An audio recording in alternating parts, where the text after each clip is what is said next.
A harsh sun, unforgiving and vast, baked the desolate earth, mirroring the barren landscape within her. She was Abigail Vance, or what remained of her, a broken silhouette against a canvas of endless ochre, left for the vultures to claim. The last gasp of breath seemed stolen from her very bones, each one aching with the betrayal that had cast her out onto this merciless land. Her husband's greed, her own bitter complicity, the whispers of stolen gold, it had all culminated in this, a dusty grave dug by her own kind. They had stripped her of everything, even the dignity of a quick death, choosing instead to leave her as an offering to the elements, a gruesome testament to their ruthlessness. Her mind, a fractured mirror, replayed the faces, the cold eyes of Thomas, her husband's cousin, his hand poised, ready to strike the final, crushing blow. The image was a searing brand, etched deeper than any wound. The world blurred, a tapestry of shimmering heat and the persistent buzz of flies, each sound a tiny needle pricking her dwindling consciousness. Her parched throat was a desert within a desert, and the taste of dust coated everything, a bitter irony, given the fortune that had led to her undoing. She was a woman of the burgeoning frontier, a survivor of hardship, yet this fate felt alien, a punishment far exceeding her perceived sins. Was this redemption? To be stripped bare, reduced to the raw instinct of a dying animal? The sun, a molten coin, began its slow descent, dragging with it the last vestiges of her hope. Each fading ray felt like a final goodbye, a whispered farewell to the life that had been hers, however flawed. There was no grand reckoning, no final confession, just the cold, creeping approach of oblivion. Then, a shadow fell, long and impossibly tall, breaking the sun's merciless glare. It was not the shadow of a vulture, nor the shape of a familiar man come to finish the job. A figure, dark and imposing, stood over her. He moved with the quiet grace of a predator, yet there was no malice in his posture, only an unsettling stillness. Her vision wavered, painting his silhouette in hazy strokes against the dying light. A Navajo. The very word had been a curse in the mouths of those who left her, a warning of danger lurking beyond the settlements. Now, he was here, a silent sentinel in her final moments. He knelt, his presence a stark contrast to the emptiness that surrounded her, and a strange, unfamiliar emotion, not fear, but a brittle thread of curiosity, began to unfurl within her. Her world was ending, yet something new, utterly unforeseen, was just beginning. It was a cruel twist of fate, an ironic salvation from the very wilderness she had been abandoned to. Asterisk. Word count, 440. Asterisk. Before we get into this tale, let us know in the comments, where are you watching from? And subscribe if you want more content like this one. A hand, strong and calloused, touched her forehead, its warmth a shock against her fevered skin. She flinched, a primal instinct of self-preservation flaring even in her dying state. His eyes, dark as obsidian, held a depth she couldn't fathom, a quiet intensity that seemed to pierce through the haze of her pain. There was no pity there, nor judgment, merely an unreadable observance. He spoke, words like pebbles skipping across a still pond, a language unknown to her, yet the cadence, the low rumble, carried a strange, unyielding authority. She tried to respond, but only a dry rasp escaped her lips. Her throat burned, a searing agony that drowned out all other sensations. She was aware only of the intense thirst, a craving that eclipsed even the fear of this stranger. He moved with a deliberate slowness, pulling a skin water pouch from his belt. The sight of it, the promise of relief, was almost too much to bear. He uncorked it, the faint gurgle of water a symphony to her tortured ears. Gently, he lifted her head, supporting it with a surprising tenderness. The water, cool and pure, trickled past her parched lips, a lifeline flowing into the depths of her suffering. Each swallow was a rebirth, washing away the dust and despair, momentarily quelling the fire within her. She drank until her stomach rebelled, a weak cough rattling her fragile frame. He watched her, his gaze unwavering, a silent guardian in this stark, unforgiving landscape. There was no question of his intentions, no pretense. He was simply acting, driven by some unseen code. She was an outsider, a white woman, abandoned by her own, Yet he offered succor where her own kind had offered only a grave. The irony was a bitter taste, almost as potent as the water. He was a man of the desert, his features etched by sun and wind, his lean frame radiating a quiet power. His deerskin tunic, adorned with intricate beadwork, hinted at a world far removed from her own, a world of ancient traditions and unspoken wisdom. He was a stark contrast to the conniving men who had left her for dead, men whose avarice had hollowed them out until nothing remained but a hunger for gold. This man, a warrior by the look of him, possessed a different kind of wealth, an inner fortitude that transcended the material. He remained silent, a statue carved from the earth, until he finished assessing her. Then, without a word, he stooped, gathering her into his arms with an effortless strength that bespoke years of arduous living. She was surprisingly light, a feather in his grasp, and the world spun as he lifted her. Her consciousness, already fragile, flickered and then succumbed to the darkness, the last thing she registered being the scent of dust and leather, and a faint earthy smell that was entirely his own. Asterisk. Word count, 446. Asterisk. The world returned in fragments of sensation, the rhythmic sway of motion, the soft thud of footsteps, the persistent ache in her bones. She was no longer baking on the open ground, but suspended, carried with an almost reverent care. The air was cooler, carrying the faint, sweet scent of sage and damp earth. Her eyelids fluttered open, revealing a canopy of deep indigo, dotted with the sharp pinpricks of nascent stars. Above her, his face, stoic and impassive, was silhouetted against the twilight sky. He moved with a quiet determination, his stride long and unyielding, carrying her through the fading light. There was an unspoken understanding between them, a silent pact born of desperation and unexpected kindness. She was a burden, yet he bore her without complaint, his silence a strange comfort. As the moon ascended, casting long spectral shadows across the land, the desert began to whisper its secrets.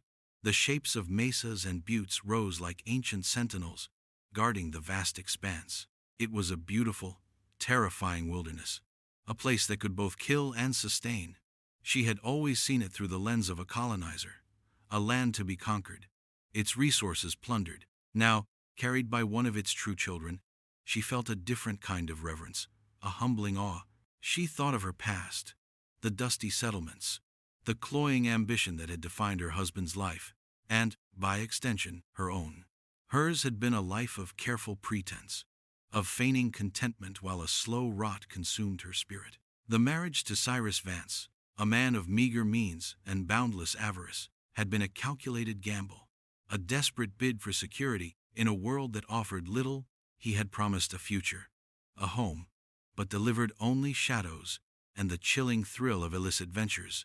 The gold, she now understood, had been a phantom limb, an illusion of prosperity that had blinded them both. She had known of Cyrus's dealings, the shady partnerships, the whispers of questionable claims, and had chosen to turn a blind eye, hoping for a share of the spoils. Her complicity, a quiet desperation to escape the grinding poverty of her youth, had been her true undoing. Thomas, Cyrus's cousin, was the sharp edge of that ambition, a man driven by a singular, consuming hunger for wealth, unchecked by even the pretense of morality. He had seen an opportunity, a chance to eliminate a rival and seize everything for himself. She had been collateral damage, a loose end to be tied up and buried in the dust.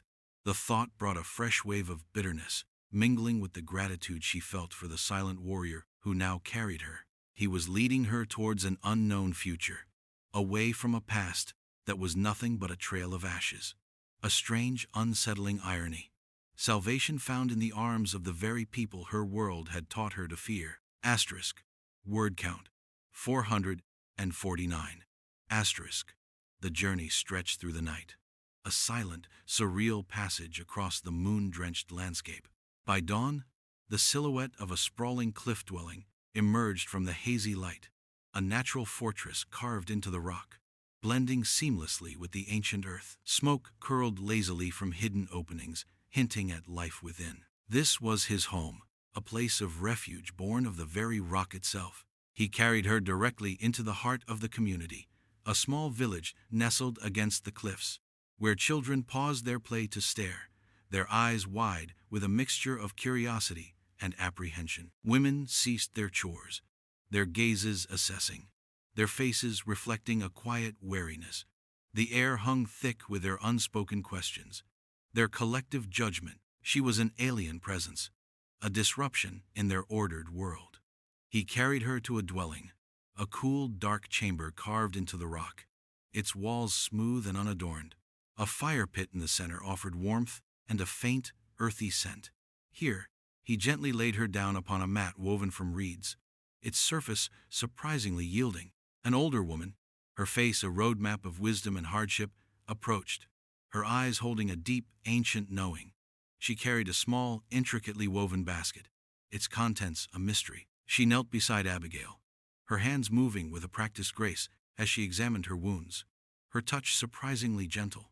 There was no conversation, no explanation, only the silent language of care and concern. The older woman applied poultices made from crushed herbs, their pungent aroma filling the small chamber.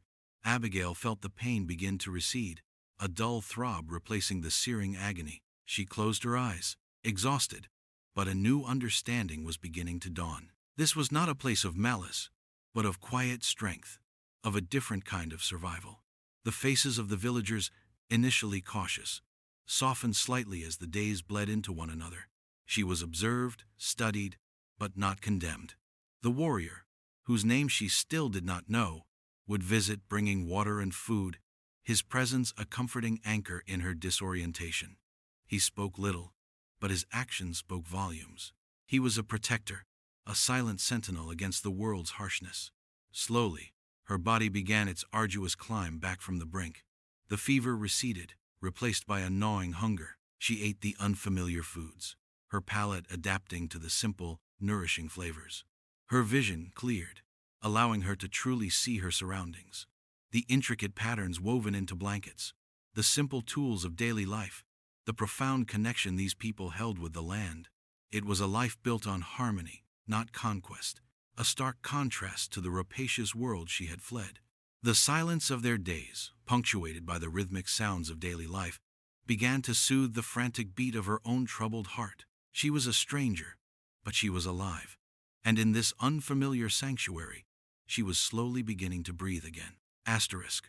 Word count, 449. Asterisk. As days turned into weeks, Abigail's strength returned, slowly, like the desert reclaiming itself after a rare rain. She observed the rhythm of the Navajo community, a life intricately woven into the cycles of nature. The women moved with quiet purpose, grinding corn, weaving blankets, tending to children. The men were hunters and guardians, their movements lean and efficient. She was an anomaly among them, a white woman with faded skin and a lingering shadow in her eyes, a constant reminder of the world beyond their mesas. Her presence was tolerated, a quiet curiosity, but never fully embraced. Some children would sneak curious glances, quickly averted when her gaze met theirs. The elder woman, who had nursed her, continued to offer remedies and silent support, her eyes holding a deep, ancient understanding that seemed to encompass Abigail's entire troubled past. The warrior, whom she now knew as Navajo, he who goes with the wind, remained a figure of quiet strength. He spoke more often, his voice a low, steady rumble, teaching her rudimentary words of his language, explaining their customs in simple, direct terms. He never asked about her past, never probed the wounds that had brought her to his doorstep, but his presence itself felt like an unspoken question, a silent invitation to heal. She learned of his own story in fragments, gleaned from his quiet observations or from the hushed conversations of others. He was a respected hunter, a man of courage and unwavering loyalty to his people. He had found her, he explained, because he had been tracking a lone coyote, its path leading him to the very gulch where she lay dying. A chance encounter, yet it felt like fate, a thin thread weaving her fractured life into his ancient tapestry. Her own past, however, clung to her like a shroud. The memory of Cyrus's greed, of Thomas's chilling smile, festered beneath the surface of her new, fragile peace. She had been an accomplice, albeit a reluctant one, in her husband's schemes, her silence a form of participation. She had craved security, a life beyond the harsh realities of constant struggle. and had allowed herself to be drawn into a dangerous world of illicit dealings and shadowy promises. Now, surrounded by the stark honesty of the Navajo, her own moral compromises seemed starker, more reprehensible. The gold, that elusive, glittering promise, had cost her everything. Here, gold held no power. Only the sustenance of the land, the strength of the community, and the dignity of living in harmony with the world mattered. She found herself yearning for a cleansing, a purification of the soul that matched the washing away of the dust from her skin. The warrior's steady gaze seemed to see through her pretense, straight to the hollow core of her being, and in his silent acceptance she found a strange, unsettling freedom. Asterisk. Word count 445. Asterisk. As her strength solidified, so too did a gnawing discomfort. Abigail was a ghost in their midst, a silent observer in a world that wasn't hers. She felt the weight of unspoken expectations, the subtle shifts in conversation when she entered a space. The children, initially curious, grew wary, their natural innocence giving way to the learned caution of their elders.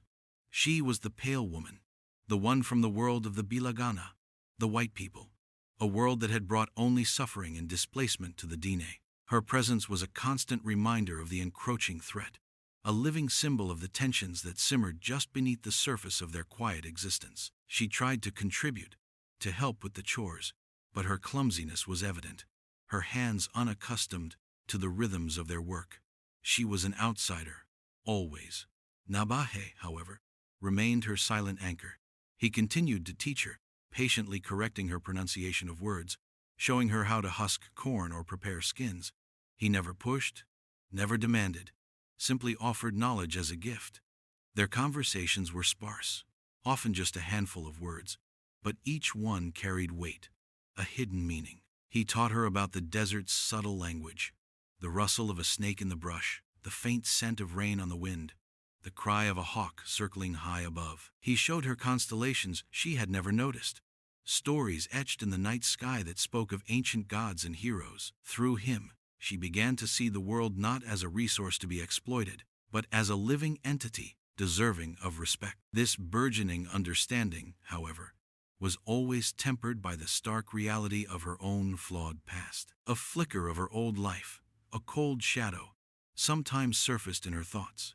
Her husband, Cyrus, had been driven by a relentless desire for more, a hunger that had ultimately consumed him. But she, too, had harbored a similar ambition, though perhaps less overt.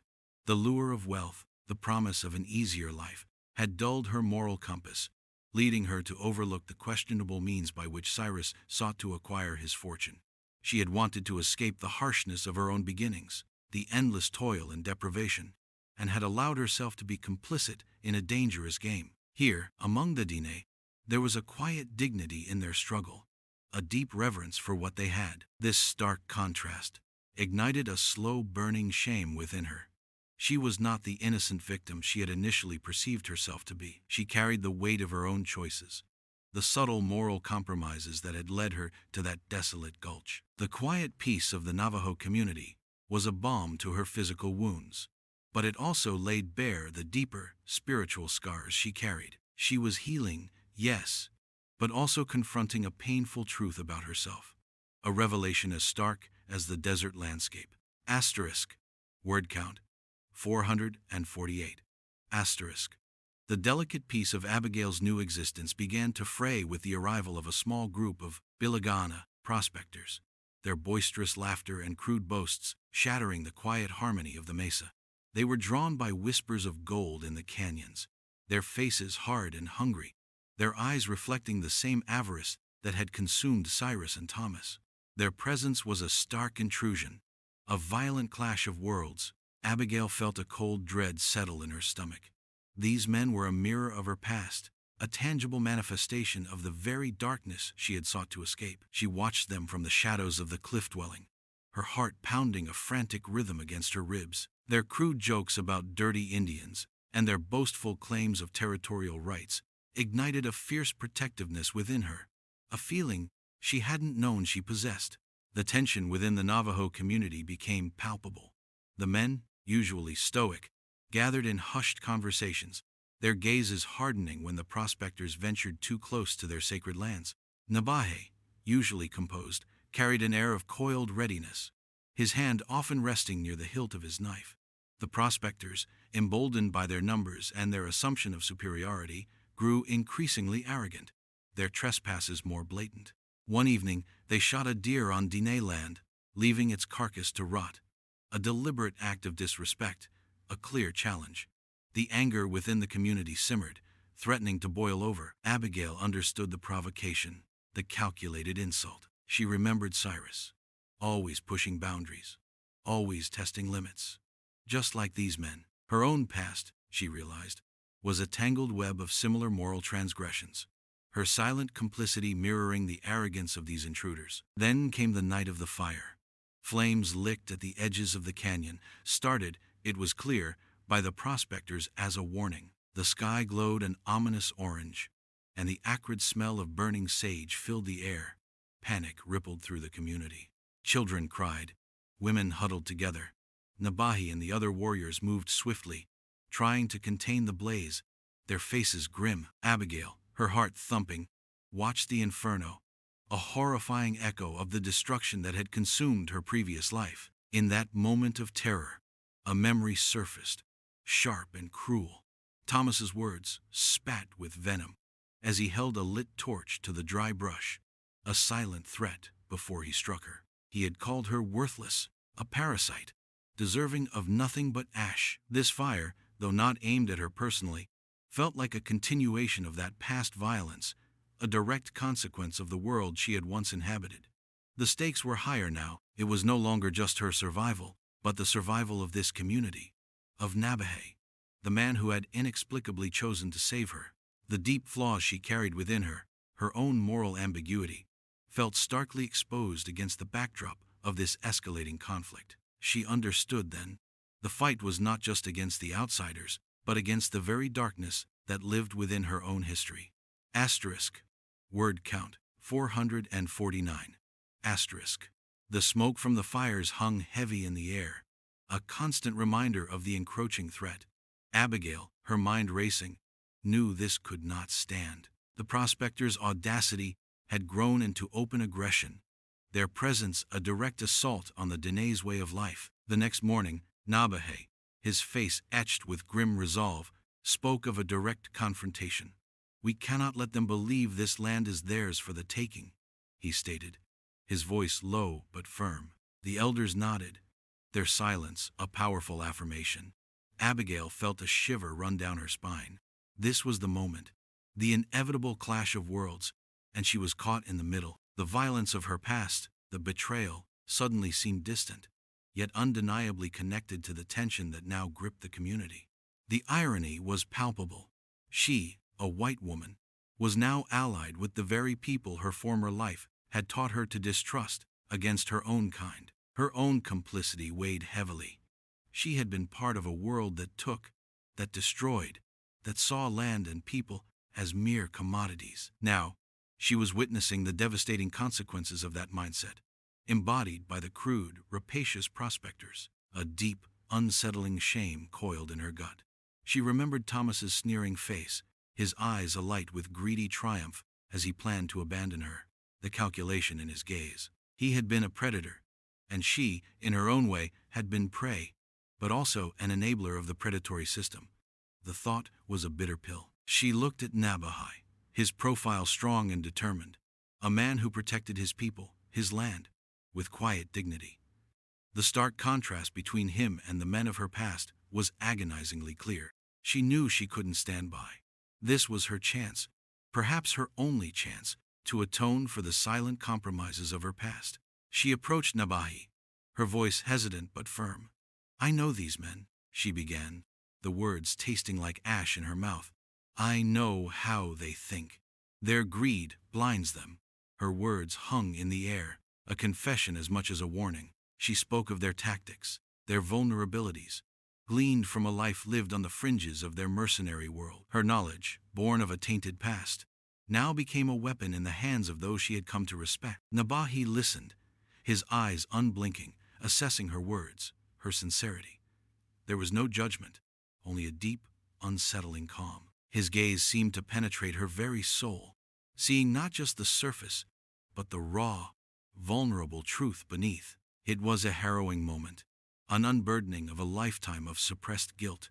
She was laying bare her flaws, her moral ambiguities, offering them up as a sacrifice. This moment, raw and unfiltered, felt like a true turning point, a definitive break from the woman she had been. The tension in the air was thick, a promise of either bloodshed or a fragile, hard-won peace. Asterisk. Word count. 446. Asterisk. The plan was hatched in the quiet of Navajo's dwelling. A stark, simple strategy born of desperation and intimate knowledge of the land. Abigail's insights into the prospectors' greed and their predictable movements proved invaluable. She described their camp, their habits, their blind spots, painting a vivid picture of their self-serving world. The air was thick with the scent of fear and resolve, a mixture of impending conflict and a fierce desire to protect what was sacred. Navajo and a handful of chosen warriors moved with the silent efficiency of desert shadows, their faces painted for stealth, their movements fluid and precise. Abigail watched them leave, a knot of apprehension tightening in her stomach. Her heart pounded, a drumbeat of fear and reluctant courage. She was no warrior, but she had offered what she could, a small piece of herself to this larger struggle. Hours later, as the first hint of dawn painted the sky in hues of bruised purple and fiery orange, the distant sounds of commotion reached the village. Shouts, frustrated cries, the clatter of hastily packed belongings. No gunshots, no screams of pain, only the sounds of bewildered retreat. The strategy had worked. Navajo and his warriors had not sought to harm, but to disorient, to dismantle, to drive the prospectors away without bloodshed. They had destroyed their provisions, scattered their horses, and rendered their mining equipment useless. The message was clear, delivered with the quiet, devastating force of a desert storm. This land is not yours. When Navajo returned, his face streaked with dust and paint, his eyes met hers across the assembled villagers. There was a flicker of something in his gaze, a quiet acknowledgement, a deep, unspoken gratitude. It was a victory, not of violence, but of cunning and defiance, a triumph of their deep connection to the land over the destructive greed of the outsiders. Yet, the victory was fragile, a brief reprieve. The shadow of the Bilagana world lingered, a constant, looming threat. The emotional climax was not a singular explosion, but a series of profound internal shifts within Abigail. She had confronted the demons of her past, not through direct atonement, but through an act of genuine selflessness. She had seen the ugliness of her own world reflected in the prospectors, and she had chosen a different path. The moral ambiguity that had defined her began to dissolve, replaced by a clarity born of shared struggle and unexpected kinship. The image of Thomas, her husband's cousin, abandoning her in the dust, faded slightly, replaced by the stark reality of Navajo's unwavering protection. She saw now that her initial desperation for wealth had been a poison, rotting her from the inside. Here, she found a different kind of richness, not in gold, but in belonging, in purpose, in the profound connection to a community that had offered her life when her own had offered only death. The fear and tension had given way to a strange, exhilarating sense of belonging. Asterisk. Word count. 448. Asterisk. The immediate threat receded like a distant storm, leaving behind a profound stillness in the air. The community, though wary, breathed a collective sigh of relief. The prospectors, humbled and broken, had vanished, leaving only faint trails of their hasty retreat. Abigail, too, felt a weight lift from her shoulders, replaced by a quiet sense of purpose. She had faced her past, not as a victim, but as an active participant in her own redemption. The image of Thomas, cruel and calculating, still haunted the edges of her memory, but his power over her had diminished. His betrayal, once a gaping wound, was now a scar, a reminder of the darkness she had survived. She understood now that her true tormentors were not just the men who had left her for dead, but the insidious greed and moral compromise that had infected her own life. Navajo approached her in the days that followed, his expression as unreadable as ever, yet his eyes held a new depth, a quiet certainty. He spoke of the future, not in terms of grand pronouncements, but in simple, grounded truths. "You have no home among your people now," he stated, his voice a low rumble. "Here, you have found a place." The words were blunt, direct, yet carried a profound weight. He spoke of her courage, her willingness to stand with them, to share her knowledge, to risk her own safety for their community. He did not speak of love as her world understood it, with its fleeting passions and grand declarations. Instead, he spoke of protection, of shared responsibility, of a bond forged in hardship and mutual respect. He offered her a new life, a place within his people, not as a captive or a burden, but as a part of their fabric. The concept of making her his bride was not a romantic overture in the way she understood marriage, but a deep societal commitment. It was an offering of kinship, a formal acceptance into his clan, a protective embrace that ensured her safety and belonging. It was a new identity, a new name, a new purpose. She would learn their ways, speak their language, share their burdens and their joys. It was a profound act of trust, an acknowledgement of her journey from outsider to ally. The offer was a silent question, an unspoken invitation to shed the last vestiges of her former life and embrace a future she could never have imagined. Her heart, once a fractured vessel, felt a strange sense of completeness. It was a hard-won peace, not the ephemeral happiness of fairy tales, but the grounded reality of a life earned through suffering and survival. She looked at Navajo, this quiet warrior who had found her in the dust and lifted her into the light, and in his stoic gaze, she saw a future, raw and challenging, but undeniably hopeful. The decision was not easy, but it felt right, a culmination of all the trials she had endured. Asterisk. Word count, 447. Asterisk. The ceremony was simple, yet imbued with ancient meaning, a stark contrast to the elaborate, often hollow rituals of her previous life. There were no white gowns or whispered vows of eternal passion. Instead, it was a quiet gathering beneath the vast, indifferent sky, witnessed by the elders and the silent, watchful faces of the community. Hands were joined, not in a fragile clasp, but in a firm, unyielding grip, symbolizing a bond forged in shared experience and mutual survival. Navajo spoke in his native tongue, words that were still largely mysteries to Abigail, yet their cadence, their solemnity, resonated deep within her. She understood the essence, a promise of protection, of shared burdens, of a new beginning tethered to the ancient traditions of his people. She, too, spoke, in halting, newly learned phrases, expressing her gratitude, her commitment, her understanding that this was not just a union of two people, but an integration into a new way of life. Her name, once Abigail Vance, became something new, something that resonated with the desert wind and the strength of the mesas. She shed the old identity, the woman who had been flawed, complicit, and ultimately discarded. This new self was still forming, a raw sculpture shaped by the unforgiving elements and the unexpected kindness of strangers. She wore a simple tunic, woven by the women of the village, its earthy colors blending with the landscape, a visual metaphor for her transformation. Her hands, once soft and prone to idleness, grew calloused, her fingers adept at grinding corn, weaving reeds, and collecting herbs. She learned the rhythms of the seasons, the language of the animals, the intricate dance of survival in a world that demanded respect and resilience. The silence that had once felt alien became a source of peace, broken only by the chirping of crickets, the rustle of wind through the canyons, and the gentle murmur of voices. Life in the Navajo community was hard, uncompromising, but it was honest. There was no pretense, no hunger for material wealth that overshadowed human connection. The gold that had ruined her former life was a distant, irrelevant memory, its power utterly diminished by the simple dignity of daily existence. She found purpose in her new role, in contributing to the community, in learning the profound wisdom passed down through generations. She was no longer just a survivor, but an active participant, a woman reborn in the crucible of hardship. There were moments of doubt, of course, the echoes of her past sometimes resurfacing, but they were fleeting, quickly subdued by the grounding reality of her present.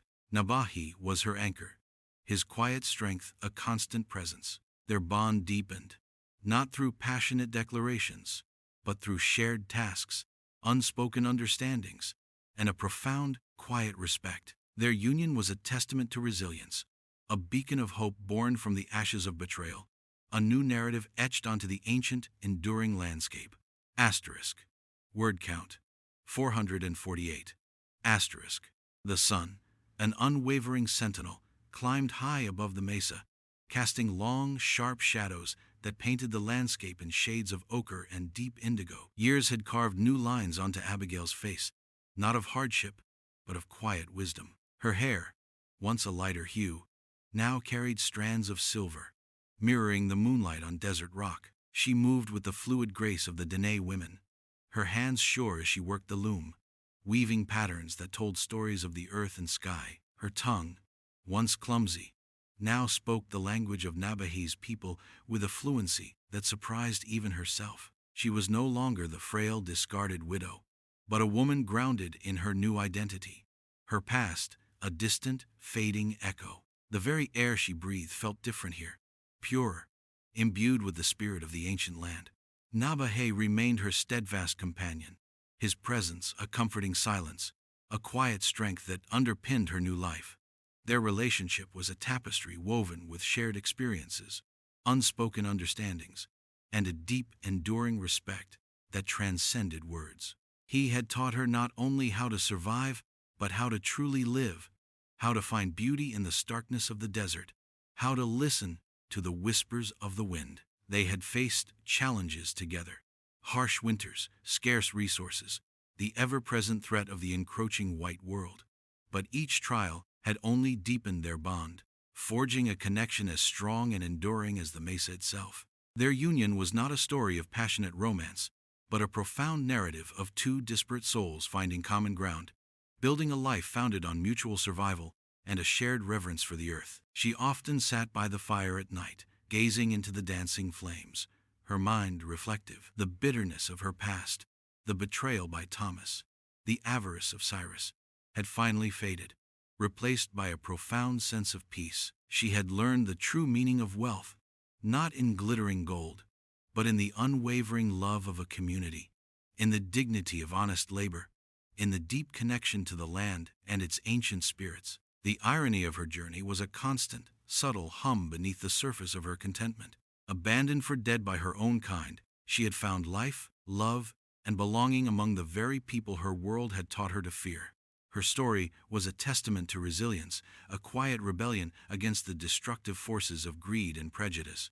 She had been reborn in the heart of the desert, a woman forged anew, carrying the scars of her past, yes, but also the enduring light of a hard-won, purposeful life. Her gaze would often drift to the distant horizon, where the boundless sky met the unyielding earth, a silent promise of endless possibility. Her journey, from death to life, from alienation to belonging, was complete.